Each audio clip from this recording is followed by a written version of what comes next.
দেখো আমরা যেখানে ছিলাম, তো প্রশ্নটার মধ্যে কি চেয়েছে আমাদের? উপকেন্দ্র চেয়েছে, তাই না? এবং অক্ষদ্বয়ের দৈর্ঘ্য। আচ্ছা, এবার আমাকে বলো উপকেন্দ্র এ যেহেতু বৃহদাক্ষ, উপকেন্দ্র কোনটা হবে বলো? এই জিরো হবে না? এই জিরো। তো তোমার কি এর মানটাকে জানা দরকার? অবশ্যই এর মান জানা দরকার উপকেন্দ্র বের করতে হলে। তাহলে এখানে লিখে ফেলো, যেহেতু এক্স অক্ষ বৃহদাক্ষ, সুতরাং ই কত হবে? দেখো এক কথায় e equal to root over 1 minus b square by a square. B স্কোয়ারের মান কত? 16। এ স্কোয়ারের মান কত? 20। ক্যালকুলেশন করো, 20 বিয়োগ 16 কত হবে বলো তো? 4/20 না? 4/20। আর এটাকে যদি আমরা রুট করি আসবে 2/√20। দেখো এর মান কিন্তু পেয়ে গেছি। সুতরাং উপকেন্দ্র লিখো, সুতরাং উপকেন্দ্র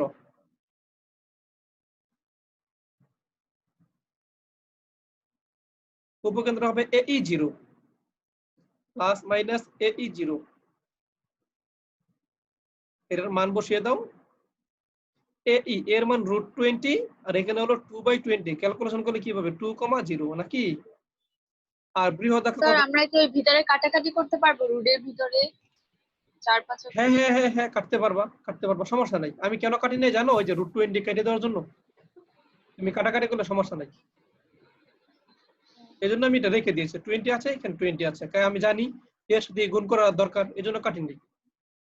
বৃহদাক্ষের দৈর্ঘ্য লেখো, বৃহদাক্ষের দৈর্ঘ্য। বৃহদাক্ষের দৈর্ঘ্য কত বলো তো কেউ একজন? 2a নাকি? তাহলে 2√20। তুমি √20 কে ভাঙতে পারবা, কিন্তু কিভাবে ভাঙতে পারবা? দেখো 20 কে তুমি লিখো 4×5 = 20, আর 4 কে তুমি করো 2√5। এটাকে তুমি বানাতে পারো চাইলে এইভাবে, সমস্যা নাই। এভাবে রাখলেও হবে, এভাবে করতে পারো। আর ক্ষুদ্রাক্ষা কত হবে? ক্ষুদ্রাক্ষের দৈর্ঘ্য 2b।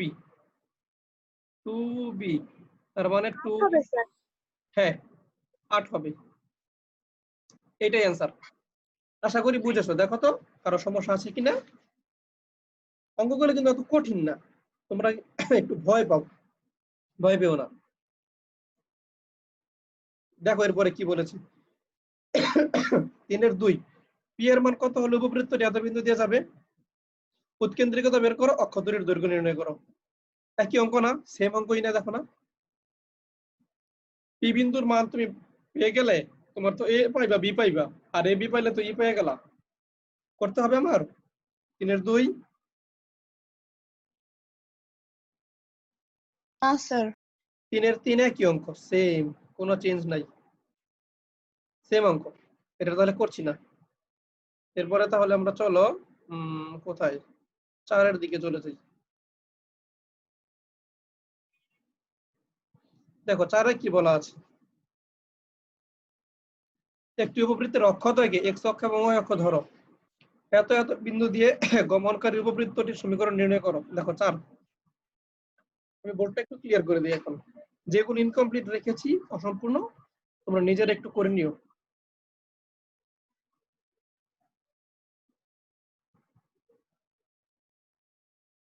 দেখো আমি একটু ক্লিয়ার করে দিই। হ্যাঁ 4 নম্বর অঙ্কে চলে আসলাম। 4-এর 1 দেখো, এইখানে যেহেতু তোমাকে কোনো ক্লু তেমন দেওয়া হয় নাই, সুতরাং আমরা এখানে শুধু ধরে নেব যে সমীকরণ ধরে নেব। মনে করি আমরা যে উপবৃত্তটি বের করতে চাই তার সমীকরণ হচ্ছে এরকম: x² by a square plus y square by b square. এখানেও তোমার বোঝার কোনো কৌশল নাই যে কোনটা বৃহদাক্ষ কোনটা ক্ষুদ্রাক্ষ, এই জন্য আমরা আমাদের মতো ধরে নিচ্ছি এই যে এরকম a is greater than b। এটাকে 1 নং দিয়ে দিচ্ছি। আমাদের টার্গেট হলো a এবং b এর মান বের করে 1 নং এ বসানো, তাহলে আমাদের উত্তর পেয়ে যাব।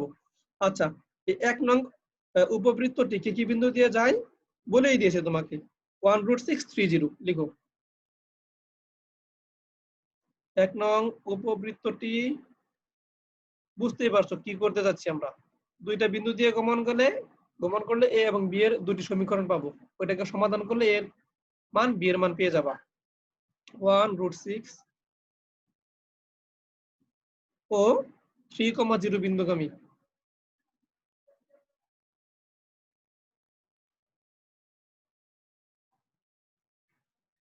যদি বিন্দুগামী হয় এবার বলো, তাহলে 1 নং এ প্রথমে 1√6 বিন্দুটা বসাও।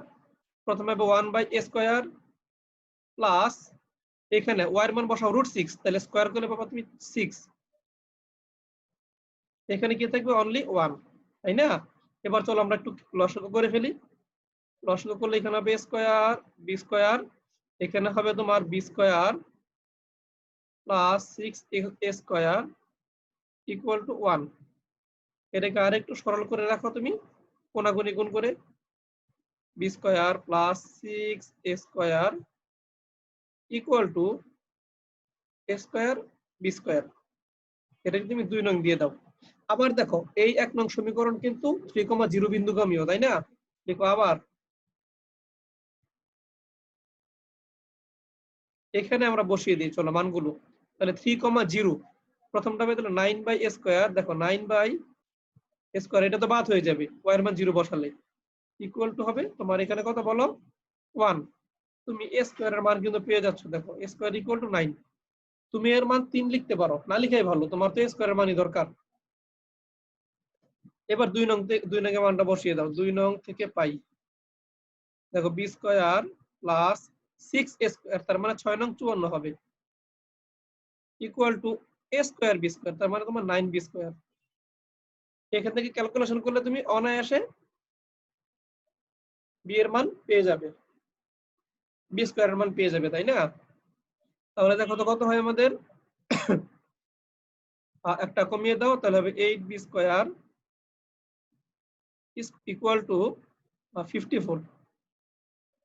এখান থেকে b² এর মান তুমি কত পাবে বলো? 54/8 কাটাকাটি করো তো, 4 দিয়ে কাটাকাটি যায় না, 27/4। হ্যাঁ 27/4 আসতেছে আমাদের। তাহলে বি স্কয়ারের মানটা এখানে 1 নঙ্গে বসিয়ে দাও, এ স্কয়ারের মানটা বসিয়ে দাও, যা আসে সেটাই উত্তর। এটা কি আগের অধ্যায়ের চেয়ে কঠিন লাগতেছে না সহজ লাগতেছে বলো? সহজ সহজ। শুধু সূত্রগুলি একটু মনে রাখলেই হলো, তাই না? শর্তগুলি বুঝলেই হলো। 4/2 কি বলছে দেখো, কোন উপবৃত্তের উপকেন্দ্র, কোনটা বলো? এটা তুলে নাও, স্ক্রিনশট নাও, তুলো। আমি প্রশ্নটা পড়ি। কোন উপবৃত্তের উপকেন্দ্রিক লম্ব উপবৃত্তটির বৃহৎ অক্ষের অর্ধেক, আগে তুলে নাও।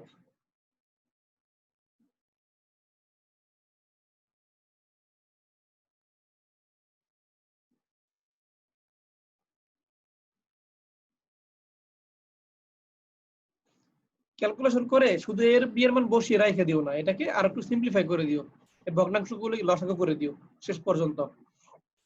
উত্তরগুলি দেখো এইভাবেই দেওয়া আছে, ভগ্নাংশ ছাড়া। আচ্ছা, এবার দেখো 4/2, কোন উপবৃত্তের উপকেন্দ্রিক লম্ব উপবৃত্তটির বৃহৎ অক্ষের অর্ধেক, উৎকেন্দ্রিকতা নির্ণয় করো। দেখো উৎকেন্দ্রিকতা এর প্রশ্ন আসলে তুমি ভাববে এখানে এ আছে বি আছে। 4/2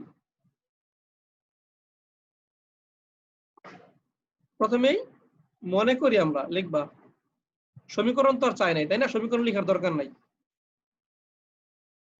তাহলে বৃহৎ অক্ষ তুমি কাকে ধরবে এটা তুমি তোমার মতো করে এবার ধরে নাও। মনে করি প্রদত্ত উপবৃত্তের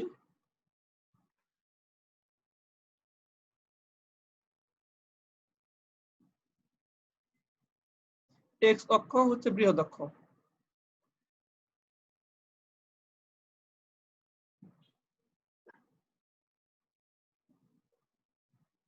এটা আমরা ধরে নিচ্ছি। যদি এটা বৃহদাক্ষ হয়, সুতরাং তুমি বলো তো বৃহদাক্ষের দৈর্ঘ্য কত? সুতরাং লেখো উপকেন্দ্রিক লম্বের দৈর্ঘ্য। উপকেন্দ্রিক লম্বের দৈর্ঘ্য কত হবে? 2b²/a না? আচ্ছা দেখো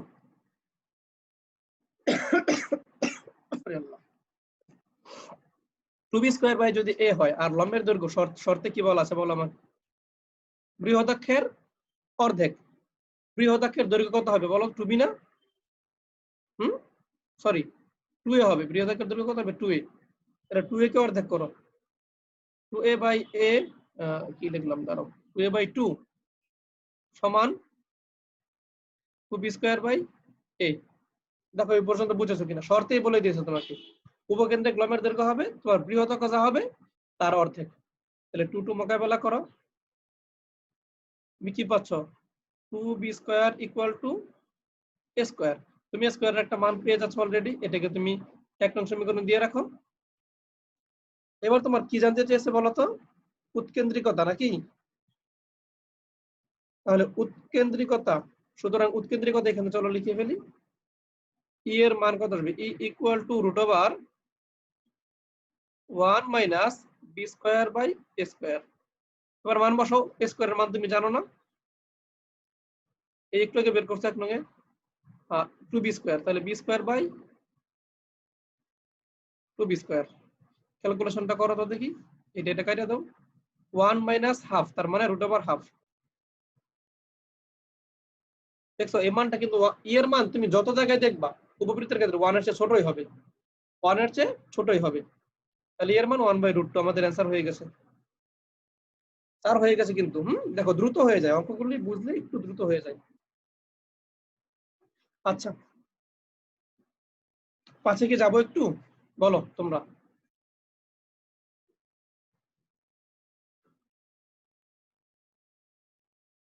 আচ্ছা যাবো। জি স্যার। আচ্ছা তাহলে আমরা একটু দেখি 5 নম্বর অঙ্ক। আজকে আমরা কিন্তু কথা কম বলছি, একটু দ্রুত শেষ করার চেষ্টা করছি। 5 এর 1 দেখো কি বলেছে, উপবৃত্তের অক্ষদ্বয়কে x ও y অক্ষ ধরে উপবৃত্তের সমীকরণ বের করো। উৎকেন্দ্রিকতা বলছে, উপকেন্দ্রিক লম্বের দৈর্ঘ্য 8 বলে দিয়েছি। তাহলে প্রথমেই তুমি সংক্ষেপে সমীকরণটা ধরে নিবা, যেহেতু নিয়মক রেখার কোনো কথা এখানে বলা নাই। 5 এর 1 দেখো আমরা বাংলা কথাগুলো লিখছি না, আমরা ধরে নিচ্ছি উপবৃত্তের সমীকরণ এরকম x square plus a square by, যেহেতু বোঝা যাচ্ছে না আমরা আমাদের মতো করে লিখে নিচ্ছি এখানে। দেখো দেখো ইকুয়াল টু 1 দিয়ে সাইডে আমরা লিখে দেবো এরকম a is greater than b।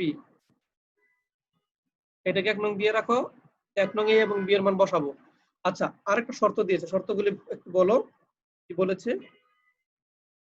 শর্তে দেখো বলে দিয়েছে উৎকেন্দ্রিকতা 1/3, উপকেন্দ্রিক লম্বের দৈর্ঘ্য 8। দেখো উপকেন্দ্রিক লম্বের দৈর্ঘ্য 8,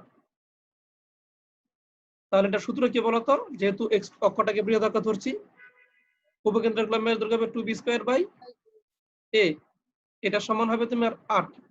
ক্যালকুলেশন করো দেখো, তাহলে b স্কয়ারের মান হবে 4a, তাই না? 4a হবে না কাটাকাটি করলে? এটাকে 2 নং দিয়ে রাখো। আরেকটা শর্ত আছে, উৎকেন্দ্রিকতা কত বলছে? তোমাকে বলে দিয়েছে 1/3, তাই না? দেখো এটা 1, দেখো 1 এর চেয়ে ছোট 1/3। তাহলে আবার তথ্য দেওয়া আছে e ইকুয়াল টু 1/3। আমরা এর মান বসাই চলো, রুট ওভার 1 মাইনাস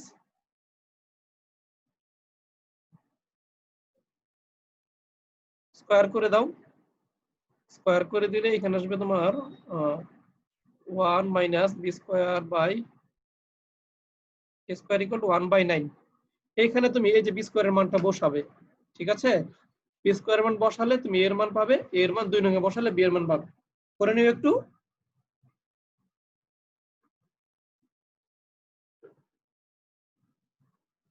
নিজেরা করতে পারবে না? জি স্যার। হ্যাঁ এই তো ভেরি গুড, একটু তোমাদের বুঝিয়ে দিলেই পারো। 2 নম্বর অঙ্কটা 5 এর 2 পড়ো তো একটু। সমীকরণ নির্ণয় করো, বৃহদাক্ষ হলো 12, উৎকেন্দ্রিকতা বলেছে 1/3। তাহলে একের মতোই আমরা সিম্পলি দেখো সমীকরণটা প্রথমে ধরে নিব। দেখো এখানে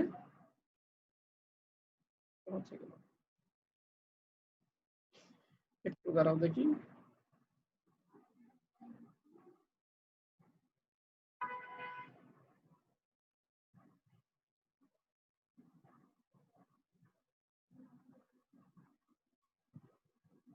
2 নম্বর অঙ্ক। প্রথমে সমীকরণ ধরবো এরকম x square by a square plus y square by b square equal to 1। এই ক্ষেত্রে আমি ধরেই নিচ্ছি যে বৃহদাক্ষ x অক্ষ আমরা ধরে নিচ্ছি এটা। তাহলে বৃহদাক্ষ x হলে বৃহদাক্ষের দৈর্ঘ্য কত বলো? 2b না?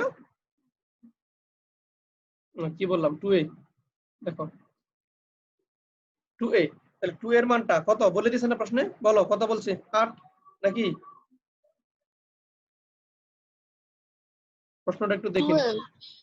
12 বলছে, হ্যাঁ। তাহলে 2 এর মান কত হবে? শর্তগুলো আমি সংক্ষেপে লিখছি। তাহলে a এর মান কত হবে বলো? a এর মান হবে 6। দেখো এর মান পেয়ে গেছো তুমি অনায়াসে। আর উৎকেন্দ্রিকতা বলছে না? উৎকেন্দ্রিকতা দেখো বলে দিয়েছে। উৎকেন্দ্রিকতা বলছে 1/3। তাহলে আবার লেখো e equal to 1/3।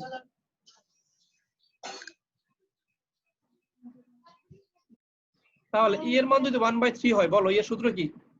1 minus b square by a square equal to 1/3 square করে দাও। তাহলে 1 মাইনাস b এর মান আমরা জানি না, বের করব। a এর মান তুমি জানো 6, তাহলে এখানে যাবে 36 ইকুয়াল টু 1/3। এখান থেকে অনায়াসে তুমি b এর মানটা বের করতে পারবে আশা করি। সব শর্ত দিয়েই দিয়েছে তোমাকে। এই b এর মানটা আর a এর মানটা এক নঙ্গে বসিয়ে দিবে। একটু দেখে নাও।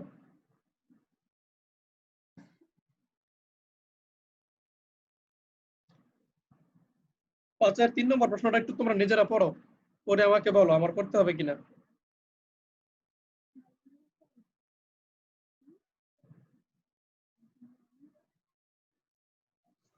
ঠিক আছে, পড়ো নিজেরা পড়ো। 5 আর 3।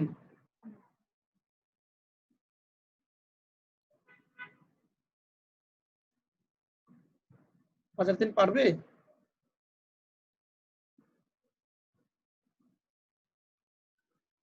তো এখানে স্থানাঙ্কের অক্ষদ্বয় বলতে কি ও বোঝাচ্ছে? আচ্ছা আচ্ছা, এই যে দেখো আমরা x অক্ষ y অক্ষ ধরে নিই না, এই যে স্থানাঙ্ক, এই যেটা x অক্ষকে তুমি একটা অক্ষ ধরবা, y অক্ষকে আরেকটা অক্ষ ধরবা। মানে কোনটাকে বৃহদাক্ষ ধরবা কোনটা ক্ষুদ্রাক্ষ ধরবা এটা তোমার ইচ্ছা। কিন্তু বৃহদাক্ষ বা ক্ষুদ্রাক্ষ অবশ্যই x অক্ষ অথবা y অক্ষ, দুইটার একটা হতে হবে, আচ্ছা আর স্যার। কিছুই না।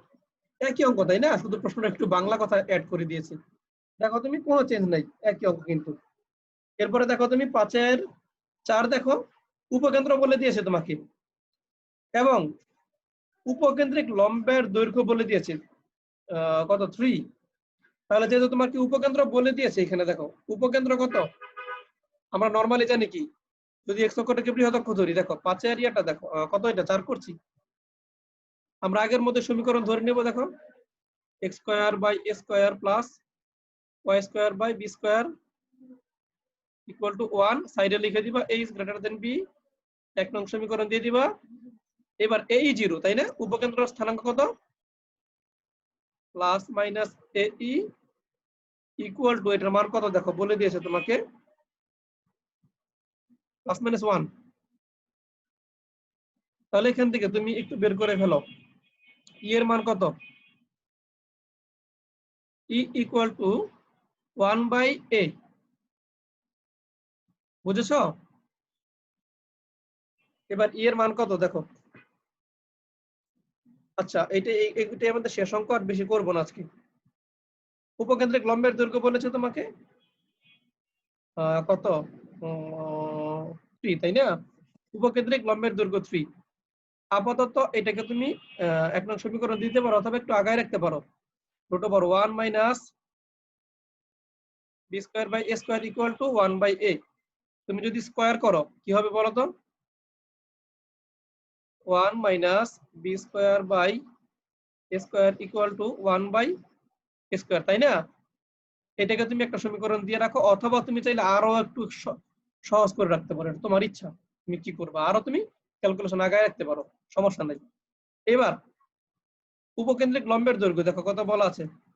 উপকেন্দ্রিক লম্বের দৈর্ঘ্য 5 এর 4 এ বলা আছে 3। উপকেন্দ্রিক লম্বের দৈর্ঘ্য,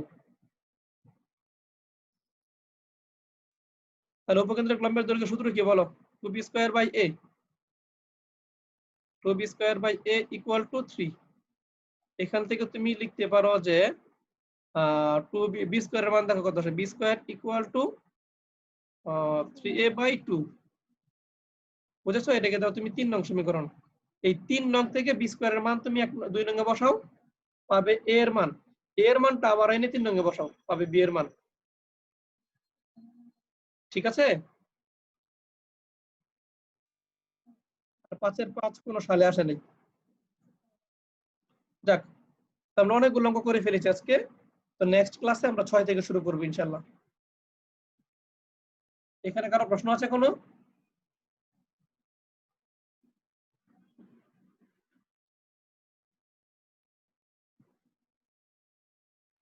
কারো কোনো সমস্যা আছে? নো তাহলে করে নিও। আজকে প্রয়োজন এই পর্যন্তই রাখি। আমরা এই যে তাহলে রেকর্ডিংটা অফ করে দিই। দাঁড়াও।